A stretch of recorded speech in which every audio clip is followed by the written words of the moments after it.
Okay, welcome back. You've come here today. It's good news. I would like to continue our lecture, and today we're going to continue studying the Federal Reserve System and the financial system of the United States and how it dealt with the financial crisis in the 1920s, 1930s, the early 1930s. Okay, the Great Depression started actually in 1929. That was a period of the 1920s, like I said last time, was a period of the roaring 20s. These years, this decade was called the roaring 20s. The economy of the United States really worked effectively and impressively. It was the largest economy in the world, and it was some of the richest country in the world. People believed that this decade will never end, and this decade will continue into the 30s, and the problems of poverty will be completely erased from the memory of these people, of the population of the United States. No nation was really so prosperous in all the centuries up to the 1920s, and many people believed that the poverty and the issues of unemployment were really the issues and questions of the past. So no one really believed there's going to be some kind of a crisis, something of that sort. And then there was a stock exchange crash on the New York Stock Exchange on October the 24th, 1929, when many shares, the majority of the shares collapsed, and the stock exchange lost billions of dollars in money, and billions of dollars in capitalization of these shares in those companies. And there was a huge panic on the New York Stock Exchange. There were some people like, for example, Richard Whitney. He had his own company, a brokerage company. He wanted to step in, and he was a broker, and some commercial banks, some major banks in the United States in those days, J.P. Morgan Chase, so Morgan Bank, stepped in and tried to save the situation. Like in 1907, everyone was really optimistic about this issue, and they thought that they're going to avoid the economic collapse if they just stepped in, if they introduced some measures. And Whitney was given an order by the Morgan Bank, by the Morgan Banking Corporation, that he should purchase some shares of companies. And he went over to the stock exchange, to the Wall Street, and he was one of a few, actually the only broker. He bought, on behalf of the Morgan Bank, some shares of other companies, and he bought something like 250 million worth of shares of other companies, and he believed that this could save the situation at the stock exchange. Well, he really was mistaken, and there were some. If you look at this graph, the stock market crashes in 1929 and the continuing collapse in 1932.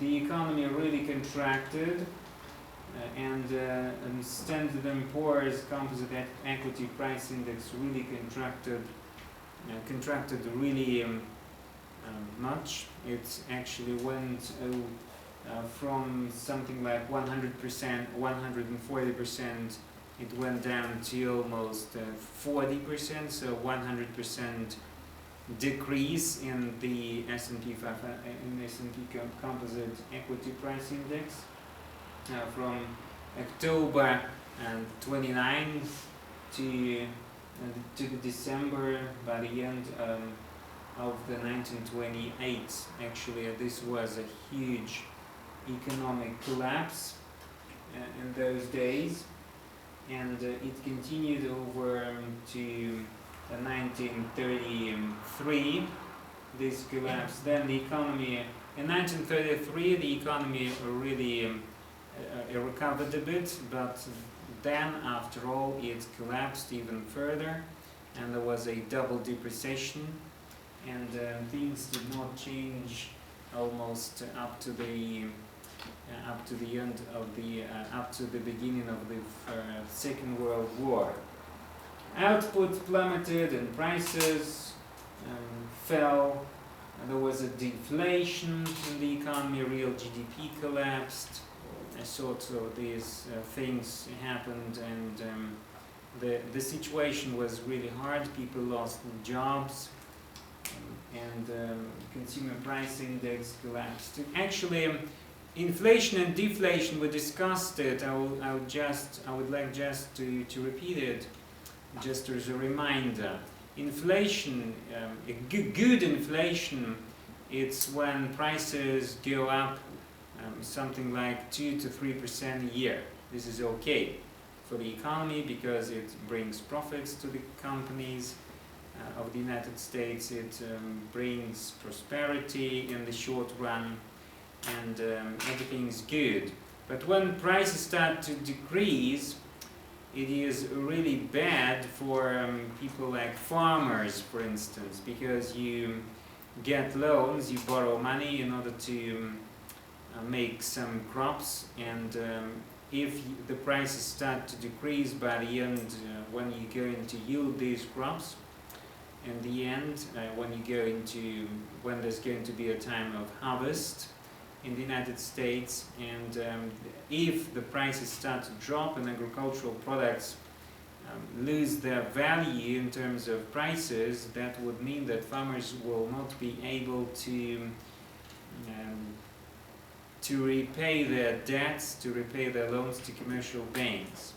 And that would bring up some sort of recession and crisis as well. So the situation was really harsh and difficult, and deflation was a real problem in the US economy in this period. Unemployment was a great problem in that decade. There were almost 10 million people unemployed.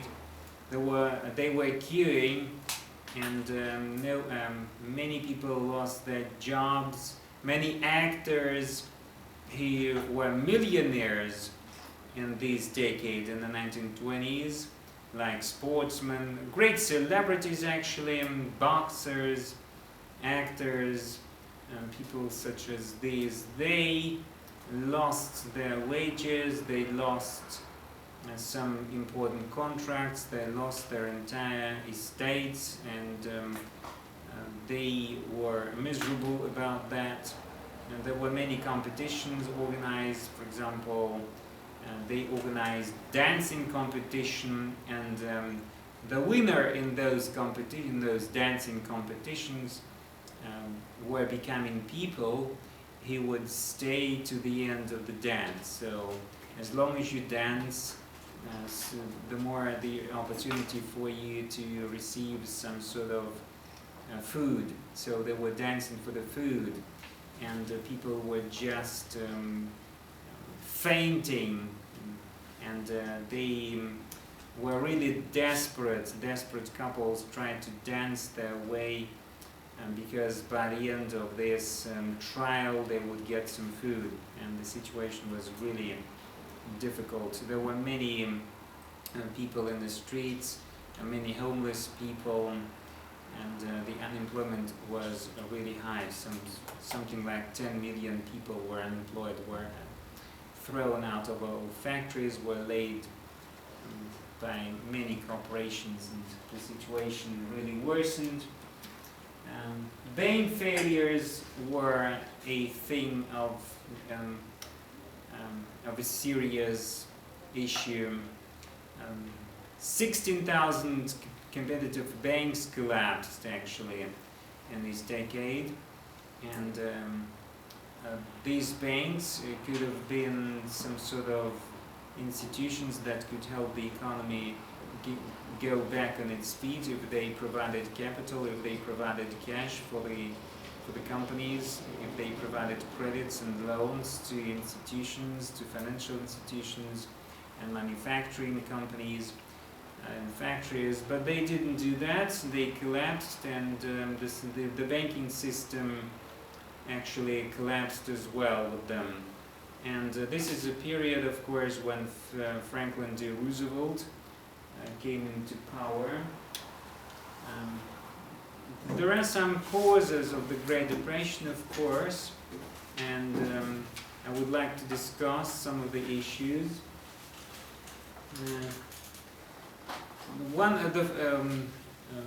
First of all, one of the greatest and most important causes of the Great Depression was the consequences of the First World War.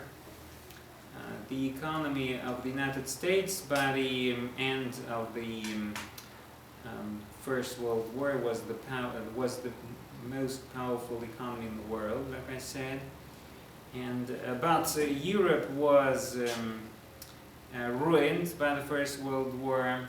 Many cities were damaged seriously, and they needed cash, they needed loans, they needed some borrowing instruments, and the United States was the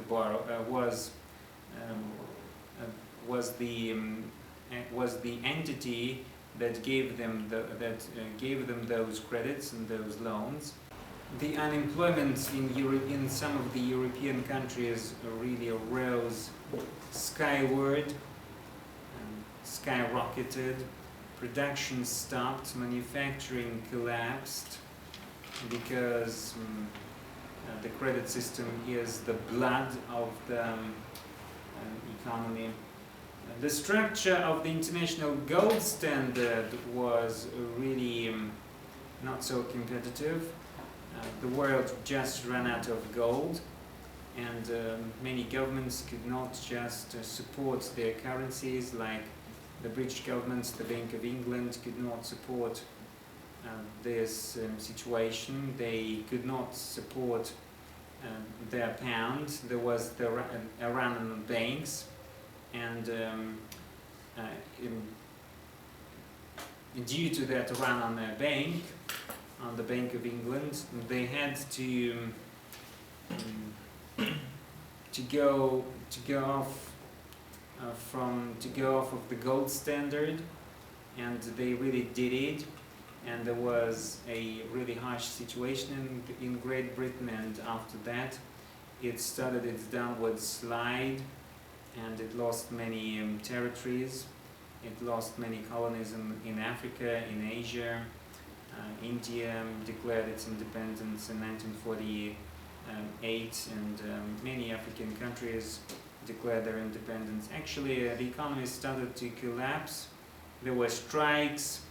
The Navy went on strike in the early 1930s. The situation was really difficult. So even in the countries that won the war, and there were winners and losers in those days. Germany and Austria and Turkey were the losers. France and Great Britain and the United States were the winners. There was the Treaty of Versailles, and actually the United States was the only country that could dictate some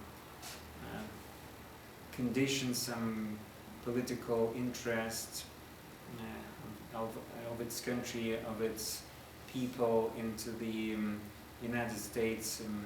The United States was really the dominant economy. But, like I said, the debt of those countries and the European countries, their debt increased, it really rose, it really skyrocketed, and the Great Depression, the crisis on Wall Street, the New York Stock Exchange collapse, led some commercial banks, the majority of the United States banks, to recall their credits from German banks and Austrian banks, and this caused a series of bankruptcies in Europe. And there was the same situation like in the United States. There was the greatest period of unemployment. In 1933, Hitler came to power and started his policies, and eventually his policies led to the Second World War. So this was a period of massive changes, really incredible changes and extraordinary events. And one of the things that actually the economists believed was good for the economy, some economists said that the 1920s was a period, was a too good a time. That was a period of the greatest prosperity, and some economists believed that you should liquidate this really great life. You should really liquidate some goods and services, products. So they said liquidate estates, liquidate farmers, liquidate employment and things like that. So liquidate everything. You should really contract the economy so that it could be healthy.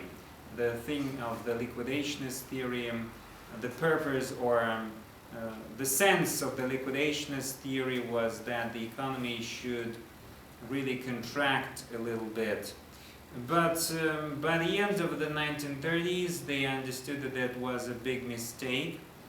The Federal Reserve did not actually prove a good regulator in those days, in the early 1930s and the end of the 1920s. They actually made a big mistake. They should have already increased the supply of money into the economy, but they didn't do it. They continued their liquidationist theory.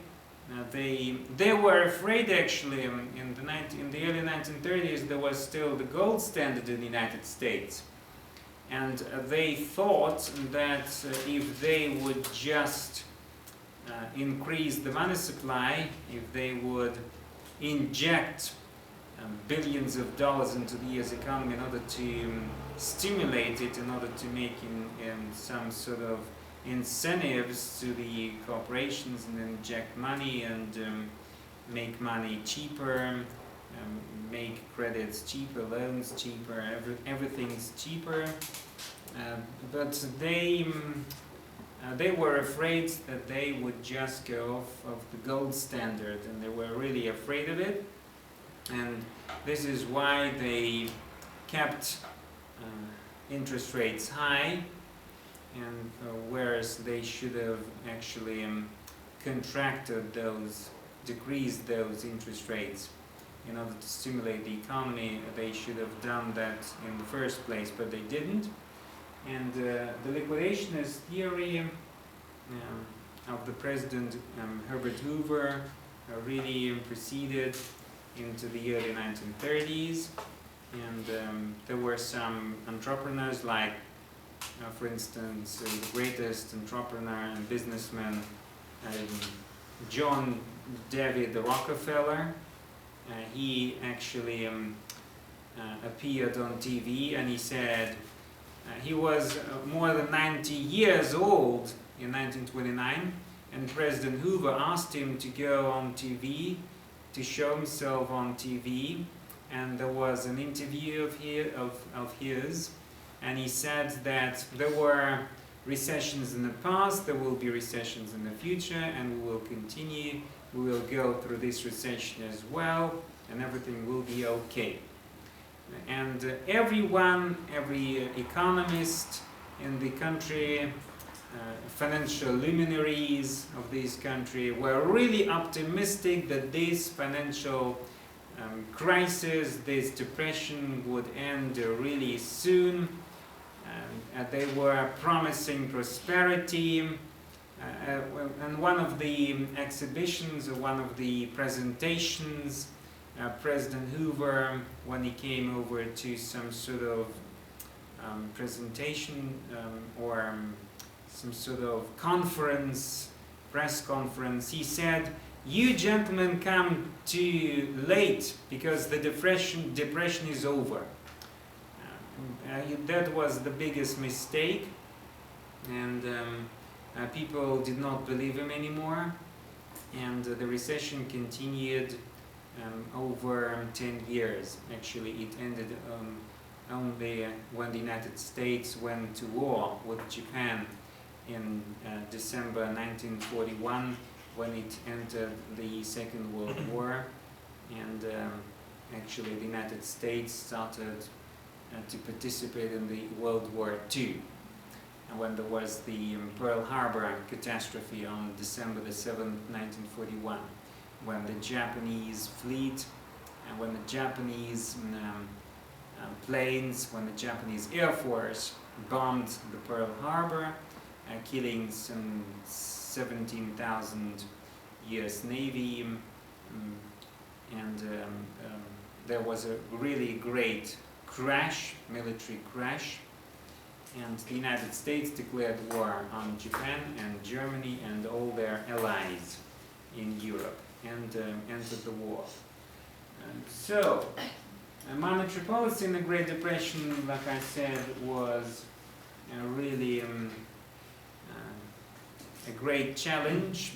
The Federal Reserve System did not behave the way it should have done, and the situation worsened even further. The unemployment continued to increase. Even more people were laid out and were made redundant. There was the really difficult situation. President Hoover was still the president.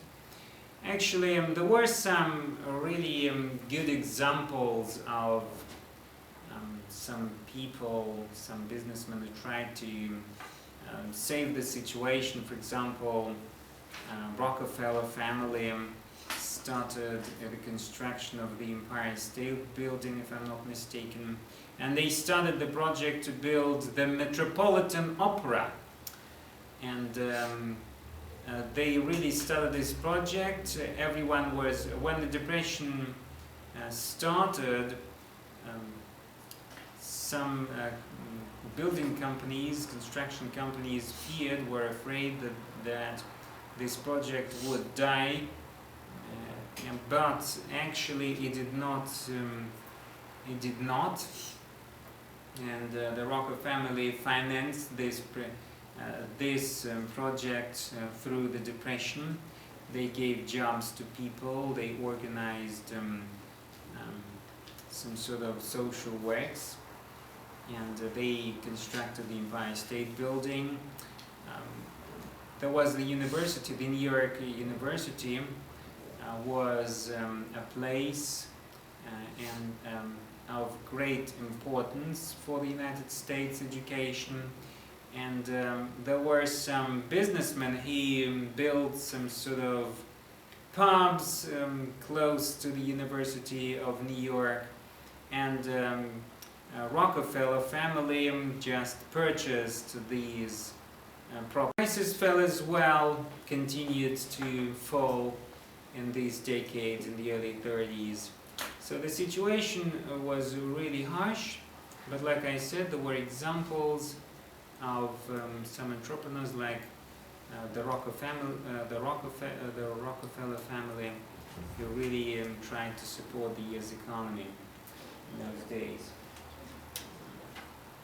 The monetary policy in the Great Depression continued through the 1930s, and they wanted to keep the monetary policy really tight. What is actually a tight monetary policy? There are actually two types of monetary policies. First is easy monetary policy, and the second is the tight monetary policy. Easy monetary policy means a cheap money policy, so to speak. It's a loose monetary policy when loans are cheap or credit is cheap, interest rates are low, and the population, the companies, entrepreneurs get money from commercial banks in order to develop their businesses, and this is the period when interest rates are really low.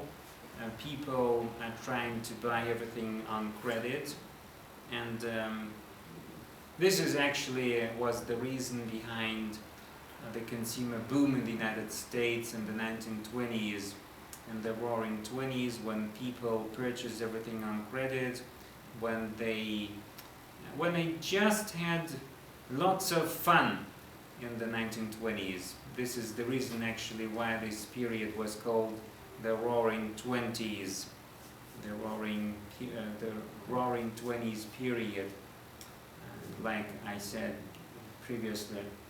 And the tight monetary policy is the policy of the central bank to keep interest rates high. It's when credits gets really expensive, and firms start to liquidate jobs, they lay out their workers, they make people redundant, so unemployment starts to increase, and the unemployed people are thrown into the streets. They may lose their homes. They were really unhappy about that. And their families suffered, and the husbands suffered because they could not support their families, and the situation was really difficult. And then, of course, in 1933, FDR, there's three letters actually. Attention, please. FDR means Franklin Delano Roosevelt, the President of the United States. Okay, you understand? Franklin Delano Roosevelt, the President of the United States. He was re-elected, I think, 4 times. And in 1933 he was elected as the President of the United States, and he started another policy. There were really good policies. Actually, he made some mistakes. We cannot do anything without mistakes in the economy. Sometimes we just have to face some sort of problems, and I'm going to say a few words about his mistakes in a few seconds, a few minutes. In the lender of last resort policy in the Great Depression, the Fed inadequately responded to the financial crisis. It did not help banks. It did not, according to Bagehot's rule, you remember Bagehot's rule, it's when you lend money freely to commercial banks, and in exchange you receive some long-term assets of those commercial banks. Actually really good assets, long-term assets, and in exchange for those assets, commercial banks received cash and short-term liquidity. And in this period, unlike or contrary to the Bagehot's rule, the Federal Reserve System, the Federal Reserve banks, did not support the economy. They did not support banks. They just left everything as it was. There was again this idea of liquidationist theory. They believed that these banks, if they're not competitive, they should really collapse. And this idea, this liquidationist theory, led to a series of bankruptcies, actually to thousands of bankruptcies all across the country. There was a nationwide bankruptcy period, and there were many runs on the banks. People queued in front of all those banks, demanding them and wanting to withdraw their deposits, and the situation really worsened, and everyone believed that this situation would continue. And actually, the other issue of very importance was that the depression was not only in the economy. The depression was characteristic of many people, and the weather in those days was really cold. When winter came, that was the harsh, really the coldest winter in those days, and it made people believe that this winter was just like a mirror that reflected the situation not only in the economy but also in people's souls and people's minds. So there was a really nationwide depression, psychological, economic, political, social, etc. People started to believe that there will be no end, to it, and they were really unhappy and disappointed about the issues happening to this, the most prosperous economy in the world. In this slide, you see that bank failures swept the country. More than 9,600 banks of the nation's 25,000 banks suspended operations between 1929 and 1933, and failures continued until deposit insurance was established. So, deposit insurance was established in 1934. This is one of the first nationwide projects of the President, of the US President Franklin D. Roosevelt. He introduced deposit insurance, and that was a really great policy. He believed that if you introduce this sort of policy, if you make people believe that their money are going to be safe, that the government guarantees all their savings in banks, people would bring back capital to banks. This policy was so effective.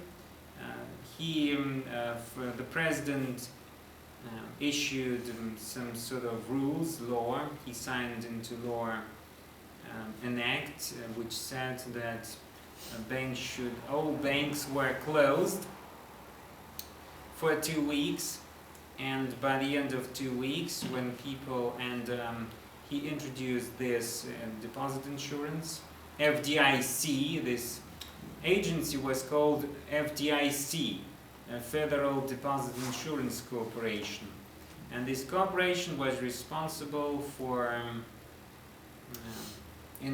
deposit insurance, and people, the residents of the United States, and the civilians, went to banks, and capital started to go back to banks, and they were really happy about that. And after 2 weeks, after 2 weeks closing time for banks, they opened again, and they started operating on a regular basis, and the economy started to grow. The GDP growth rate actually increased a little bit, and things started to normalize. But his other policies were not so effective, were not so successful. again, the Fed appeared to agree with liquidationist theses, and because it believed that the 1920s was too good a time, so these ideas should have change. They must have changed this concept. The liquidationist theory was wrong, and actually the presidency of the Roosevelt presidency was remembered by the people of the United States, and he is still remembered as one of the most successful presidents of the United States, because he introduced some sort of policies that helped the United States economy get it back on its feet. And this was a period, again, before the Second World War. Countries in Europe were preparing for the Second World War, and they needed, again, cash in order to build the factories, in order to produce military weapons, in order to produce munitions, and again they need. And Franklin D. Roosevelt introduced deposit insurance. That was, like I said, that was the most important factor for the US economy, because it stabilized the banking system.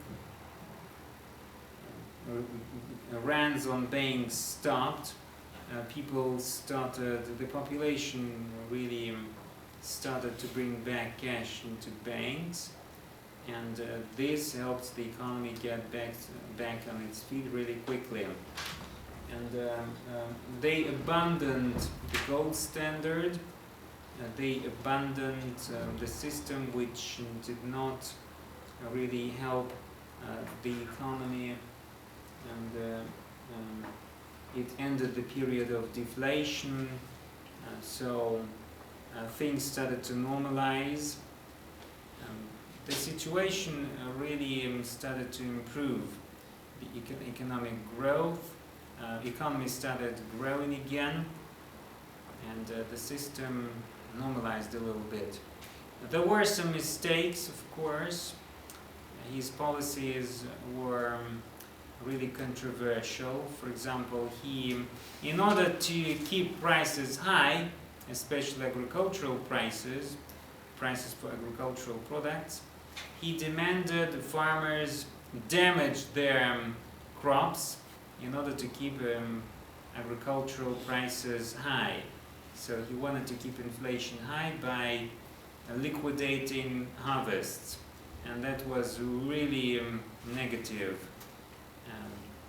They threw away, they damaged lots of agricultural products, and the situation really worsened because there were many people who went hungry. There were many unemployed people who went hungry, and families went hungry. But while they damaged all those agricultural products, that was really nobody could understand this policy, and that was a really big mistake. Thank you.